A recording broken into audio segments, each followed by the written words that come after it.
Welcome to ஷைஸி மேக்ஸ் YouTube channel. இதில் பார்த்தா ரிப்பீட்டட் கொஷின் 10th மேக்ஸுக்கு சாப்டர் 2ல் இதில் கொடுத்துருக்கேன். ஓகே, சாப்டர் 1 ஏற்கனவே நம்ம முடிச்சிருக்கோம். சாப்டர் 2ல் எக்ஸாம்பிள் சம் பார்த்தா அது இத்தனை சம் இருக்குது. எக்ஸசைஸில் ஒரு எக்ஸசைஸ்லையும் என்னென்ன இம்பார்ட்டன்ஸ்னு கொடுத்துருக்கேன். இம்பார்ட்டன்ட் ரிப்பீட்டட் கொஷின் அப்படிங்கிறப்ப நான் எதிலிருந்து எடுத்திருக்கேன் அப்படின்னா, நிறைய வருஷத்தை நிறைய question papers quarterly, half yearly, annual எல்லாமே ரெஃபர் பண்ணி அதில் ரிப்பீட்டடாக எத்தனை கொஷின்ஸ் வந்திருக்கு, எந்தெந்த கொஷின் வந்திருக்குன்னு பார்த்து தான் இது கொடுத்துருக்கு. இது பார்க்கும்போதே நமக்கு இதனுடைய பேசிக் கான்செப்ட் அத்தனையும் தெரிஞ்சு போயிடும். ஓகேவா? இது 2.9 வரைக்கும் எக்ஸசைஸ் கொடுத்துருக்கேன். இதில் இந்த சம் வரைக்கும் நம்ம கொடுத்துருக்கோம் இல்லையா?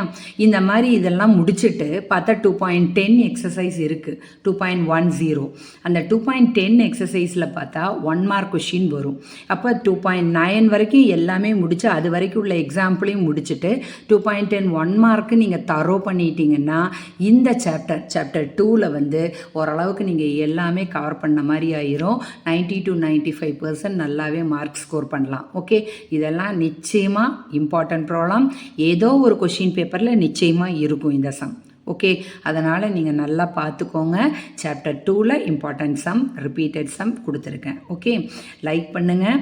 இது எல்லாருக்கும் பிடிச்சிது அப்படின்னா, இந்த சம்ஸ் எல்லாம் ரிப்பீட்டட் சம்ஸுங்கிறது நல்லா புரிஞ்சுது அப்படின்னா உங்கள் ஃப்ரெண்ட்ஸ் சர்க்கிள்க்கும் ஷேர் பண்ணுங்கள், சப்ஸ்கிரைப் பண்ணுங்கள், என்னை சப்போர்ட் பண்ணுங்கள்.